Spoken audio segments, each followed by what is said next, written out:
retour donc en studio, je vous le disais en début d'émission, nous sommes avec le secrétaire général adjoint du syndicat des enseignants du Togo.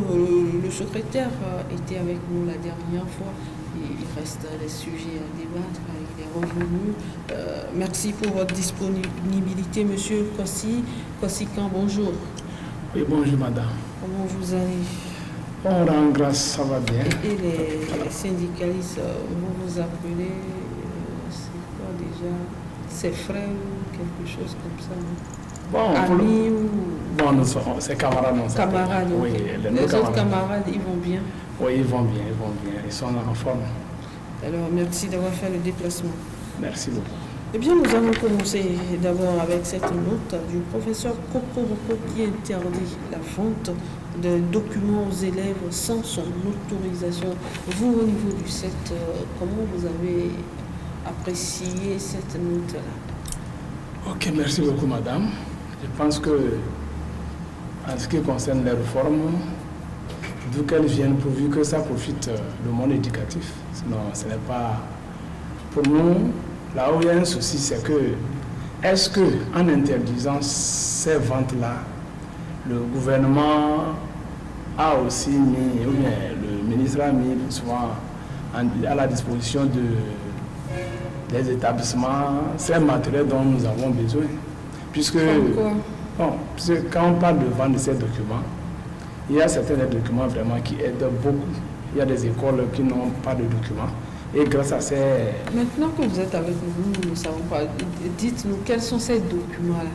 Non, pas parce que entre vous comprenez, mais oui. nous ne vous comprenons pas. Ce n'est pas tous les jours que nous vous avons avec nous. Aujourd'hui que vous êtes avec nous, dites-nous, quels sont ces documents-là? Bon, si nous prenons par exemple les documents des annales, sujet corrigé des classes des années, par exemple. Ça, c'est fourni, non? On vous fournit ça à la fin de l'année, vous ramenez. Ce n'est pas non, pour ce n'est pas partout. Par endroit, oui. Par endroit aussi, non. Parce que ce n'est pas dans tous les établissements qu'on a. Et donc, pour maintenant compléter ça, les camarades ailleurs essaient de fournir ces documents pour vraiment aider les enfants qui sont en difficulté. Oui, je trouve ça aussi, c'est le gouvernement qui envoie ça. Parce que ça, c'est pas le gouvernement qui fournit. Je me souviens que quand vous venez à la rentrée, on vous donne ça 2 ou 3 comme ça. Et à la fin de l'année, vous rendez ça? Non, ces documents, c'est différent. Vous avez parlé tout à l'heure d'annales. Oui, des annales sujets corrigés pour aider les enfants à préparer les examens. Et en dehors de ces annales, il y a aussi d'autres documents qui sont pour les classes intérieures du CP1 au CM1, de la 6e en 3 en 4e, pourquoi pas de la première et de la seconde. Et ça, ce sont les professeurs? Oui, les camarades de certains essaient d'élaborer ça pour aider les enfants. Parce qu'il y a certains enfants qui n'ont même pas ces documents à la maison. D'autres même n'ont pas aussi d'encadreur, des répétiteurs. Donc quand ils ont ça, ça leur permet en même temps de détecter en même temps des éléments de réponse. Et ça c'est pas parce qu'au lieu de vendre ça à 50 francs par exemple, vous les vendez à 100 francs que le ministre a trouvé que vous en faites de trop et il a jugé bon de tout couper? Bon, je pense que c'est lui seul qui peut vraiment savoir. Puisque nous, le côté positif que nous voyons de la chose, c'est que ça aide les enfants à réussir. Maintenant, est-ce que les gens se font de ça une richesse? Ça, moi, je ne peux pas le savoir, puisque c'est lui qui est riche. Non, dites que vous ne voulez pas dénoncer vos... Non, nos camarades, chacun fait de mieux ce qu'il a envie de faire. Puisque, de toute façon, une fois que ça concourt à la reçue des enfants, nous, on ne voit pas le problème. Vous n'allez pas vous appuyer, vous servir de cette note du ministre pour pénaliser les enfants, par exemple? Non, pourquoi? Pas du tout. Les enfants, nous sommes après tout parents. Parce que souvent, ce que les gens pensent, on ne peut aucunement, pour une raison donnée, prendre... On connaît les enseignants. Non. Je vous assure, madame, je suis enseignant de profession. Et cela ne me permet pas, si même je suis en colère, c'est-à-dire le gouvernement fait quelque chose, ça ne me sied pas. Je ne peux pas déverser cette colère sur les enfants parce qu'ils sont inconscients. Et moi, qui suis appelé à enseigner, je ferai bien le travail. Seulement, à un moment donné, peut-être que je serai obligé de faire comprendre à celui-là qui me pousse à ne pas agir dans la sorte. Et je serai amené seulement de le faire comprendre. C'est vrai ça, dites-nous la vérité. Non, disons la vérité. Le ministre ne va pas se fâcher. Non, ce n'est pas qu'il se fâche pas. Ce que vous allez dire, peut-être qu'il va mettre un peu d'eau dans le vin. pour fixer des prix? Bon, est-ce que lui-même, bon, en fait, dans la décision, il a donné une lumière que tous ceux qui veulent maintenant vendre ces documents, ils n'ont qu'à prendre la tâche. Donc ça veut dire quelque part, il a donné une possibilité, mais si c'était qu'il avait totalement fermé, aussi on pourrait vraiment dire que c'était trop dur. Mais bon, comme il a donné une possibilité, si en tant ceux qui sont sur le terrain font bien et qu'il a jugé qu'ils sont bons et que c'est certains qui ne font pas bien, qui veulent les éliminer, là tant mieux. De toute façon, moi je ne fais aucun document. Mais je suis consommateur comme les autres. Je l'espère pour vous. Oui. Voilà. De toutes les façons, il y a des suivis avec le ministre Kokoroko. Si vous en faites partie, quand la liste va sortir, nous allons voir votre nom. Heureusement que nous avons votre nom ici. Eh bien, nous allons maintenant parler du CET, le syndicat des enseignants du Togo. Ce jeune syndicat-là, dites-nous, qui peut faire partie du CET? Ok, merci beaucoup, madame. D'abord, le CET, c'est quoi? C'est vrai, je dis syndicat des enseignants du Togo, syndicat des enseignants du Togo. C'est quoi réellement? Au-delà de la définition. Le CET, c'est le syndicat des enseignants du Togo, c'est la définition. Maintenant, au-delà de la définition, c'est un syndicat pour le corps enseignant. Un syndicat pour le corps enseignant. Alors, qui peut être membre de ce syndicat? Bon, être membre du syndicat, il suffit d'être un enseignant, que tu sois un enseignant volontaire, ANVT, de l'enseignement du préscolaire, du primaire, du secondaire 1, 2, de l'enseignement technique, tu peux t'adhérer au CET. Et avant de t'adhérer, il y a nos délégués des préfectures, vous les contactez, ou bien même actuellement nous sommes en train de mettre sur place les délégués de communes, presque tout. Il y a quelques-unes des communes qui n'ont pas encore, on n'a pas encore installé, mais presque la majorité, nous sommes à 70% déjà des communes qui ont déjà les délégués de communes aussi. Donc, vous contactez votre délégué de commune. Il va vous donner la fiche d'adhésion, vous allez remplir et accompagné d'une photo passeport et 1000 francs. Déjà, avec ça, vous faites l'adhésion et nous vous délivrons une carte de membre. Alors, c'est seulement des enseignants du public, comme on aime le dire, ou bien c'est tous les enseignants? Bon, que vous soyez confessionnel, du privé, c'est tout? Oui, vous m'excusez, parce que nous disons oui, parce que quand la partie où nous parlons des EV, puisque ceux qui sont du privé dans les privés, généralement, sont ceux qui ne marchent pas sur le budget de l'État. Donc, c'est des E, que ce soit du privé, donc tout le monde peut adhérer au CET. Parce que vous allez voir même, bon, peut-être nous allons venir sur la plateforme revendicative, nous avons parlé du recrutement des volontaires. Et dans ces volontaires-là, il y a ceux du confessionnel, des ANVT, des EV. Donc, ça veut dire que tout le monde est prêt à s'adhérer s'il veut au CET. Et nous, on est ouvert à ça. C'est pourquoi nous cherchons à ce que ça soit un syndicat fédérateur. Alors donc, pour l'adhésion, c'est juste les 1000 francs là, c'est tout? Ou bien... Oui, vous donnez 1000 francs et avec la photo passeport au délégué et après avoir renseigné la fiche. Quelles sont les démarches? Non, quand vous donnez les 1000 francs, c'est fini? Non, il y a une fiche d'adhésion du mois que vous devez renseigner, signer. Et vous donnez les 1000 francs et la photo passeport. Maintenant, le délégué va essayer maintenant de faire les envois jusqu'au bureau national et nous allons délivrer la carte à la personne. Maintenant, chaque fin du mois, le membre qui vient d'adhérer va cotiser 200 francs. Et ceux qui étaient là? C'est comme ça. Bon, seulement nous, c'est à partir de juin. Et on donne annuellement 2400. Mais celui qui veut peut aussi donner par mois. Puisque selon nos tests, tu peux donner. C'est à donner. Mais là, quand je donne, vous n'avez pas encore répondu à ma question. Oui. Quand je donne les 1000 francs et la photocopie de ma photo, est-ce que je peux désormais participer à vos réunions ou bien j'attends d'avoir ma carte de membre avant de participer à vos réunions? Bon, je pense que ce n'est pas forcément ça. Quand vous avez déjà la carte de membre, on a aussi dans tous ces syndicats. Non, ce que je dis, quand vous donnez les 1000 francs, vous n'avez pas encore la carte. Vous ne pouvez pas avoir la carte à l'université. Oui, bon, disons, nous on prend à tout pas plus que 2 semaines. Pendant cette période, s'il y a une réunion, est-ce que je peux participer à cette réunion? Vous pouvez participer. Vous pouvez participer parce que déjà, vous êtes déjà membre, vous avez déjà adhéré, seulement c'est la carte que vous n'avez pas encore. Et donc, dans un laps de temps, on vous délivre la carte. Dites-moi, chez vous, quand il y a une nouvelle tête qui vient, c'est comme dans nos églises, on vous présente à tout le monde, ou bien à force de venir aux réunions, Bon, c'est-à-dire un nouvel adhérent. Bon, tu arrives, on est nombreux, 42 000 et plus. Donc, non, les 42 000 ne sont pas au niveau du 7. Oui, c'est ce que je lui dis. Donc, vous voyez, le nombre étant tellement grand, donc à chaque fois que quelqu'un s'adresse, c'est dans une zone donnée. Dans des communes, dans des secteurs. Et c'est ça, maintenant, on converge maintenant vers le bureau national. Donc, il y a pas, avec Covid, comme il n'y a pas possibilité aussi de se retrouver en grand groupe. Donc, ce qui est sûr, quand même, on peut quand même lui présenter sur le panel. Voilà. Des communes, au niveau des préfectures et autres, là, c'est comme ça que ça se fait. Donc, jusqu'alors, vous n'avez pas encore eu de rencontre entre de Lomé à Saint-Cassé, entre tous les membres?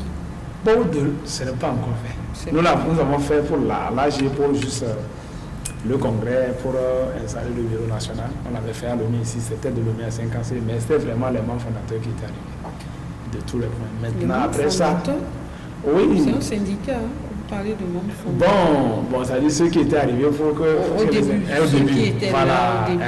C'est à part ça, avec Covid, donc c'était un peu difficile. Donc, mais je pense que nous sommes en train d'envisager. Est-ce que le syndicat a été créé avant Covid ou c'est pendant Covid? Non, c'est pendant Covid. C'est pendant Covid. Bien sûr, pendant Covid. Alors donc, vous n'avez pas encore prévu une rencontre entre vous de Lomé à Saint-Cassé, puisqu'avec Covid, c'est pas possible. Voilà, donc nous allons envisager ça. Eh bien, nous allons maintenant parler de votre plateforme revendicative. Qu'est-ce que vous voulez réellement au niveau du 7? Merci beaucoup. Le 7, au niveau de notre plateforme revendicative, nous avons voulu, avec la réforme de 1975, notamment dans le chapitre 2, la page de partie A, on nous dit que l'enseignant doit avoir un logement gratuit. D'autant plus que son logement constitue en même temps son bureau.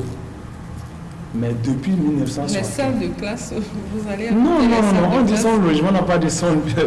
Non, vous avez dit son lieu de travail, non? Non, j'ai dit son bureau, mais pas dit son bureau. Oui, ça veut dire que son logement, là où nous dormons, ça constitue en même temps mon bureau. Vous imaginez que c'est là où je dors, que je corrige mes copies, que je fais tout, je prépare les fiches. C'est difficile de vous expliquer tout quoi. Non, expliquez-nous. Donc c'est ça fait qu'on dit que notre logement en même temps constitue en même temps un bureau. Et donc l'État devait nous trouver un logement gratuit. Depuis 1975. Maintenant, l'État à un moment donné, dans les années, je pense 80 comme ça, a essayé de limiter ça en trouvant une catégorisation. Ceux qui sont en A2, en A, on les donne un logement de 2 ans pour ceux de Lomé et 4 ans pour ceux de l'intérieur du Togo, et c'est fini. Mais ceux de catégorie B, nos camarades de catégorie B, n'ont rien. On ne voit pas que c'est vraiment pénible pour le travail. Et on se demande maintenant, là, si vous prenez l'allocation que nous avons à Lomé ici, est-ce que si vous allez pour louer quelque part, on va se poser la question à savoir, mon frère, vous êtes enseignant du B, est-ce que vous êtes un enseignant du préscolaire, du secondaire, avant de t'attribuer le prix qu'il faut, du moment où ceux-là ne prennent rien. Donc, pour corriger cette truc-là, nous avons demandé la prime de logement pour tous les enseignants. Et c'est ça, la toute première, le point de notre plateforme revendicative. Le 2, c'est la prime de l'éloignement. Vous voyez comment, tout ça là aussi, c'est toujours par rapport à la réforme de 1975. La prime de l'éloignement, là-bas, tout est centralisé à Lomé ici. Tout dossier, la plupart de nos dossiers... Aujourd'hui, il y a la décentralisation.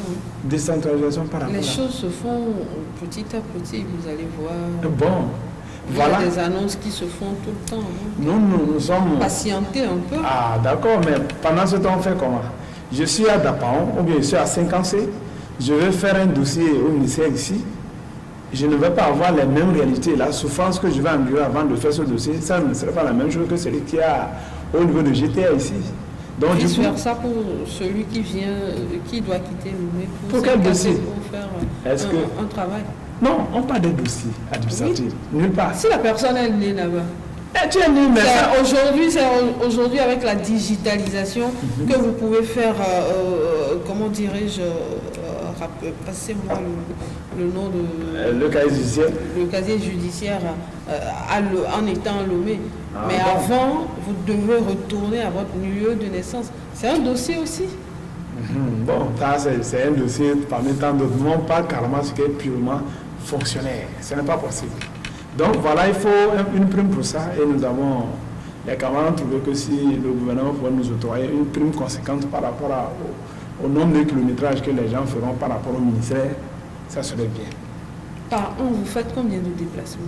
Parce an. que ou bien par mois, pour avoir des primes, il faudrait que le gouvernement aussi fasse des calculs et autres, là, sache que par mois, cette personne se déplace 2 ou 3 fois. Est-ce que c'est tous les jours. C'est tous les jours, vous quittez d'abord pour Lomé? Non, bon, pour les dossiers. Presque tous les jours. Pourquoi nous le disons? Parce qu'à tout moment, il y a les dossiers. Et les gens quittent aussi pour leur poste et au ministère. Par exemple, vous allez voir quelqu'un qui est... Et les élèves pendant ce temps, quand vous quittez tous les jours? Donc, en fait, quand je dis tous les jours, c'est que vous devez comprendre que c'est la distance au fait que l'on parcourt. Et une fois qu'on parcourt des kilomètres pour aller à son poste, tout ça là aussi, il faut essayer de voir cela. Donc, on ne peut pas. Si l'État avait trouvé des moyens pour loger les gens... Est-ce que vous avez pensé aux autres fonctionnaires? Est-ce que nous allons réclamer pour quelqu'un? Si les autres ne réclament pas, c'est qu'ils sont à l'aise. Mais nous vivons une situation et nous sommes en train d'explorer ça. Bon, peut-être les autres n'ont pas de soucis. Pourquoi nous allons prendre... Apparemment, les enseignants... Les autres sont à l'aise. Vous voulez être les plus nantis au Togo? Non, pas du tout, il y a rien.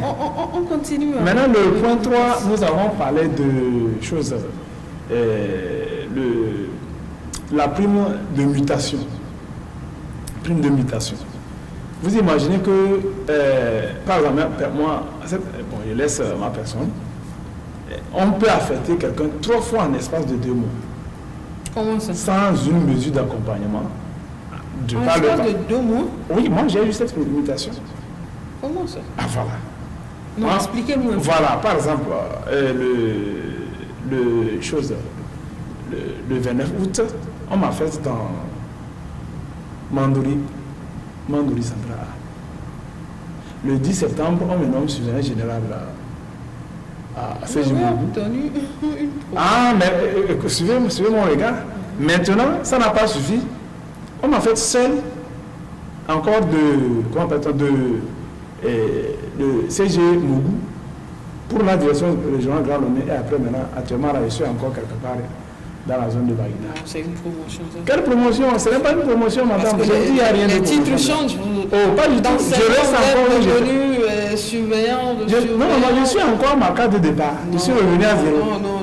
Donc, vous voyez, si le gouvernement pouvait accompagner ces mutations-là avec une prime, ça devait être bien. De par le passé, quand on affecte nos parents, il y avait un véhicule qui les accompagnait. On a vu nos parents comme ça, mais aujourd'hui il n'y a plus ça. Maintenant, si le gouvernement sait qu'il y a plus maintenant, c'est un véhicule pour au moins accompagner pour le déménagement, ils n'ont qu'à nous octroyer une prime conséquente par rapport à ça. Les primes, les affectations interrégionales et les affectations régionales. Vous verrez qu'il n'y aura pas de souci. Parce qu'on affecte quelqu'un, on dit que c'est pour besoin de raison de service. En 3 fois. Et tu te déplaces avec ta famille, on ne parle même pas, on passe par la conséquence des enfants. Vous arrivez dans un... Regardez, vous avez... Avec ce que vous m'avez expliqué, moi, je pense que ce sont... Ça, c'est personnel, il y a d'autres pires que ça. Pour moi, même, c'est pas facile. Hein. Là, ce ne sont pas des affectations. Hein. Publicitives. Non, ce ne sont pas des affectations. Ouais. Vous avez obtenu des grades, c'est tout? Non, je vous dis, je suis revenu à ma case de départ, donc ça veut dire que je n'ai rien eu. Donc voilà. Non, on est en train de calculer ça, vous les autres. Voilà, donc c'est... On fera ça, vous n'allez plus revenir nous le dire. Hein. On sait ça. Oh, pas du tout. Donc si on a une prime conséquente à ces affectations, ça serait très bien. Et le 4e point, nous avons parlé du recrutement des enseignants volontaires. Le recrutement des enseignants volontaires ayant fait au moins 3 ans dans une école publique. Pourquoi nous avons... Mais le besoin est énorme, madame. Vous imaginez dans les plateaux, il y a une école où c'est le seul directeur qui gère du CP1 jusqu'au CM2. C'est un génie. Ah, merci, une belle question. Le matin, il prend les CP jusqu'au CP, disons les CP. Après la régression, il prend les CE et l'après-midi, il gère les CM. ça veut dire qu'il y a un manque de personnel. Parce qu'à la rentrée, il y a Est-ce un que c'est un communiqué établissement étatique? public, bien sûr. Donc quand vous voyez des trucs comme ça, et parce que le ministre avait donné un communiqué que tous ceux qui étaient les volontaires de quitter les lieux, c'est-à-dire de ne plus, on ne peut plus continuer par recevoir les volontaires sur le terrain. Donc les gens étaient obligés d'aller à la maison, puisqu'on a dit que leur place n'était plus là. Donc tous ceux qui étaient là, mais les gens qui étaient dans l'école publique, qui ne les payaient même pas, à peine 5 000 francs le mois. Écoutez, entre nous, si vous étiez à la place de ces autorités-là, quelqu'un quitte sa maison, sa femme et ses enfants, vient de lundi à vendredi, à la fin du mois, on lui donne 5 000. Même 5 000 par jour, ce n'est pas suffisant, hein, même si vous êtes seul. Et maintenant que vous avez une famille, ce ne serait pas mieux de laisser cette personne-là aller se chercher ailleurs que de continuer par garder cette personne? Voilà, mais en laissant cette personne aller se chercher ailleurs, mais vous avez trouvé la solution là-haut. Puisque la personne joue un rôle. C'est ça que... Justement, mais dites-moi, vous allez vous sentir à l'aise quand vous voyez un parent d'élève, même seul, avec 5 000, c'est difficile de s'en sortir par jour. Ah, donc vous pensez que c'est parce que le père est soucieux de ceux-là qui on les a dit de on les a encore fait appel? Maintenant, non, écoutez-moi, allez jusqu'au bout. Maintenant, vous avez quelqu'un qui vient de lundi à vendredi et à la fin du mois, vous lui tendez 5 000 francs, un père de famille. Si vous laissez cette personne aller se chercher ailleurs, c'est pas mieux? Non, c'est parce qu'il n'y a pas, le temps n'avait pas encore affecté le personnel pour tenir ces classes-là, que ceux-là sont portés volontiers pour aider l'État. Et en retour, comme ils ont eu certains diplômes professionnels, l'État devait peut-être lancer un concours pour qu'ils deviennent des titulaires. Malheureusement, c'est ce qui n'a pas été fait. On les a presque remerciés à monnaie de 5 000. Mais aujourd'hui, on a besoin d'eux. Vous voyez? On a besoin d'eux. Le gouvernement aussi, le ministre avait envoyé ce communiqué. À un moment donné, il était obligé de revenir parce qu'il a constaté que si tous les volontaires devaient quitter, le nombre là vraiment n'était pas aménagé. C'est pourquoi nous avons vu que dans notre plateforme, il y a un recrutement des enseignants volontaires qui ont fait le minimum 3 ans, qui ont le cap. Et maintenant, si vous avez le cap au primaire ou bien cap secondaire, bon, la licence au secondaire 1 ou 2 comme master et que vous êtes dans le 16 détachement, là c'est bon. Alors, c'est bon avec les plateformes revendicatives? Oui, bon, là, le 5e point, c'est chose qu'on appelle nous avons demandé à ce qu'il y ait une considération vis-à-vis des enseignants pour qu'on puisse faire face à nos activités professionnelles. On en a parlé la dernière fois. Voilà, nous arrivons à la fin de notre entretien, mais dites-moi, vous avez parlé des plateformes revendicatives, 5 au total.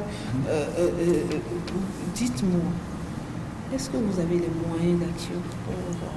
Les moyens d'action, bon, merci beaucoup. Nous avons commencé déjà, après avoir déposé la plateforme revendicative. Le 21, nous avons fait la relance, puisque c'est ce que le Code du travail dit.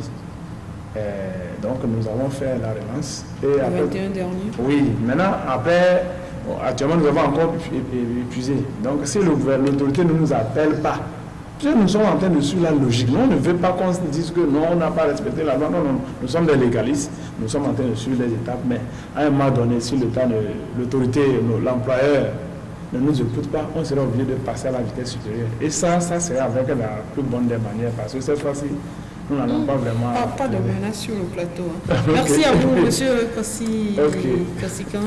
Merci à vous d'avoir fait le déplacement. Tant que vous voulez passer sur ce plateau, quand il y a du nouveau, pour poursuivre un peu votre dossier. Mesdames et messieurs, ce sera donc la fin de cette émission. Merci à vous tous de nous avoir suivis. Merci. Nous vous donnons rendez-vous dimanche prochain à partir de 13h. Ok, merci beaucoup.